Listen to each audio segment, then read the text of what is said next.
Hey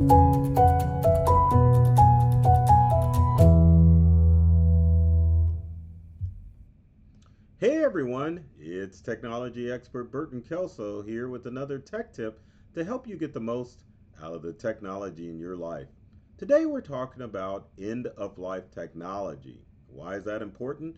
Well, most people, when it comes to technology in our current digital age, have a appliance mentality when it comes to their tech. A lot of you are probably thinking that when you buy a new computer or device that it's going to last forever. Now, some devices like printers do last as long as the printer lasts. Most printers for Windows and Macintosh and smartphones will last as long as the printer is working as long as their drivers for the printer and as long as you can get it working with your current OS or phone. LaserJet printers probably have the longest life. Ones that are from the 90s won't work because we've gone from the old parallel port adapter to USB and Wi-Fi. But chances are, if you've got a printer that's anywhere from 5 years or older, it's going to work with any device that you have. And printers, especially laser printers, are made a different way because the printer manufacturers make money off of toner and ink as opposed to printers themselves. Now, with computers, used to be you could keep one as long as it came on, but with software updates and cybersecurity, most of your devices are need to be upgraded at some point. Now, there's one other exception as far as programs that last long, and then we'll move on to software and hardware that doesn't last long, and a resource you can go to check your compatibility and end of life status. But let's talk about Microsoft Office. You believe Office can last for a long time? Well, it can if you're a Windows user. Believe it or not, the oldest computer that I've seen run Microsoft Office is one that was running Office 97. It was a Windows 10 computer and it is installed and it works just fine.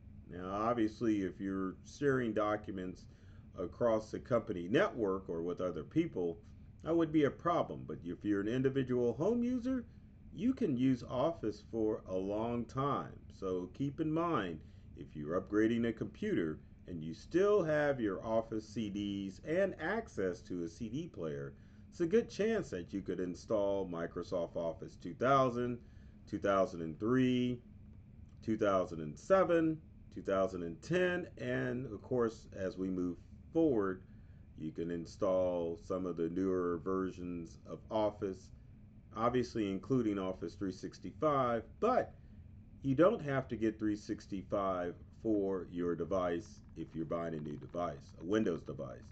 Now, if you're on the Macintosh end, it's a different story as Mac software and Mac OSs require you to use the latest version of Microsoft Office. So keep that in mind when you're looking at upgraded ability. But next on our list of stuff that is reaching end of life is probably your Mac OS. So Mac OS is currently at Sonoma, but Sequoia is coming out, and Mac only goes back 3. So I think if you're using Ventura, Sonoma, and Sequoia, you're not at end of life for your Mac. But the best way to keep track if your Mac is beyond out of date is to look at the year. If you're using a Mac that is 2018 or newer, then your Macintosh product, meaning your iMac, your MacBook Mini. Why did I say MacBook Mini?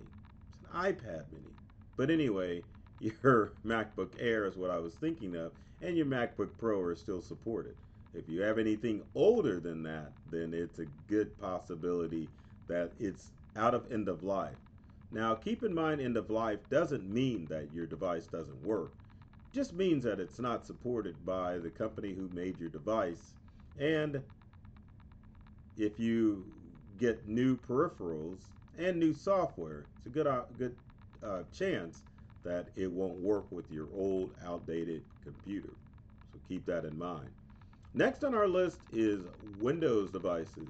Now, there may be many of you that are using Windows 7 or even Windows 8, but currently, right now, the only two supported programs are Windows 10 and Windows 11. And with Windows 10 ending life or has an end of life of October of 2025. So the days are shortening. So it would be in your best interest to go ahead, if you've got a Windows computer and it can be updated, update it to Windows 11. If you have a computer that can only go as far as Windows 10, and that's a lot of you, and it can't go to 11, then it's time to get a new computer. No need to really repair it. Just get a new computer and move forward. Reason being is because some Windows 10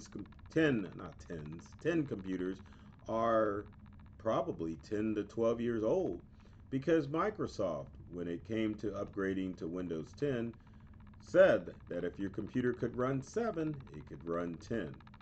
And many people upgraded. And now it's time to upgrade again. So if you're using 10, can't go to 11, time to get rid of that computer. Now, another device that will surprise a lot of you as far as reaching end of life are your internet modems. Internet modems are only as good for 3 to 5 years. Think about it. When you're on the internet, that modem of yours is working 365 days a year, 24 hours a day.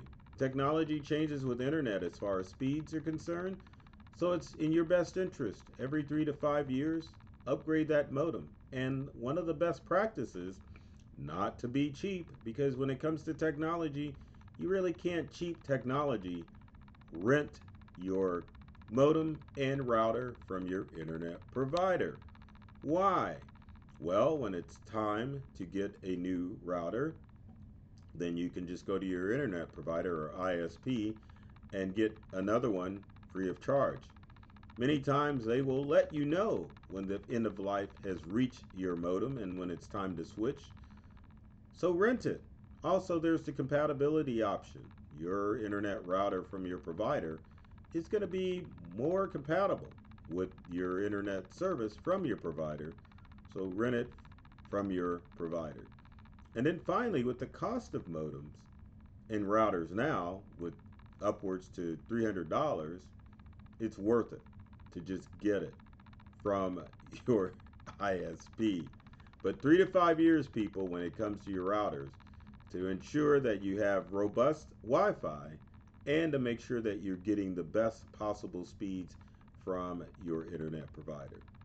Something else that you need to consider is your web browser. Internet browsers need to be updated from time to time, and that's not even the whole list that you're seeing on the screen. Let's not forget about Brave and some of the other browsers.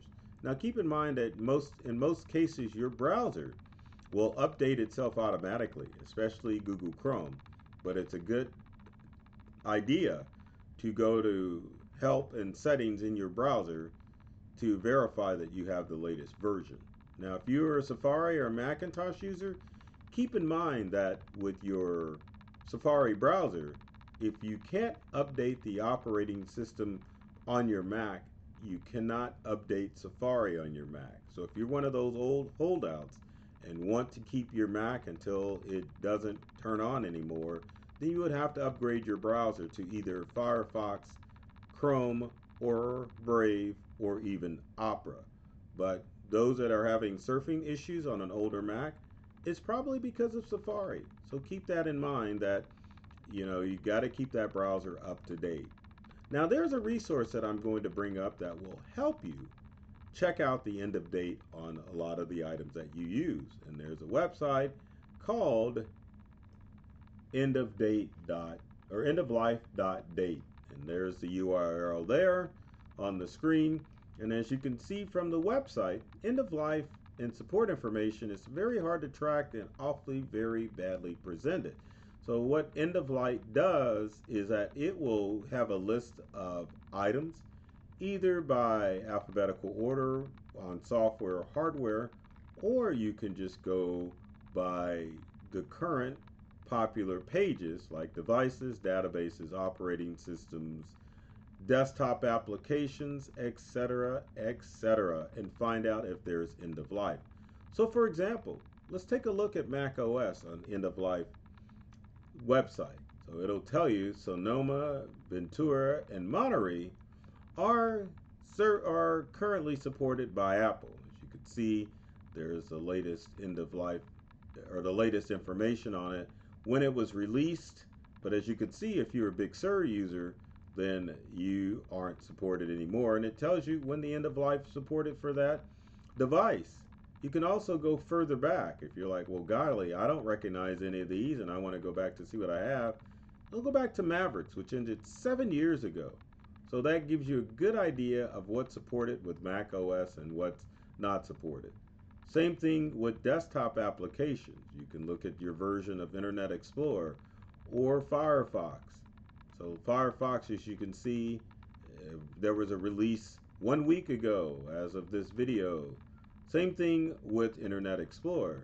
As you can see, Internet Explorer end of life ended 2 years ago. So this really gives you an idea of whatever device that you're using, hardware or software, how to find out if it's got end of life.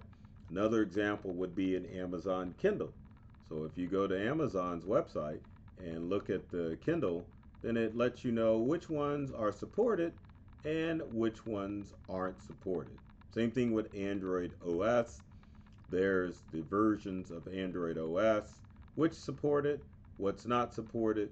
So this website gives you a great idea of being able to look, see what's supported, and to find out if you need to really replace your device. Now again, end of life does not mean that your device won't work. It means that you won't get support, whereas installing new software, hardware, or updates. And it also means that your device is prone to cyber attacks. Not that someone can hack into your device, but if you were to click on a link or if you were needing an update for cyber virus, I don't know why I said that. Well, anyway, a virus, if you've got an older device, you're not going to get support for it. So keep that in mind when it comes to end of life for all of your devices. So with that said, if you've got comments or questions about devices that may be end of life, leave them in the comment section below. We'd love to hear from you to help you out as far as what you should do with your end of life device. With every video, I always ask, be sure to like, comment, and share this video because I know that you probably know somebody out there that is struggling with technology. My goal with every video is to make sure that you are experiencing new ideas and experiences with the technology you use at home and at work. I love technology and I've read all the manuals and I'm serious about making technology fun, safe, and easy to use for everyone. So take care of yourself and do many things to make you smile. And thanks for watching.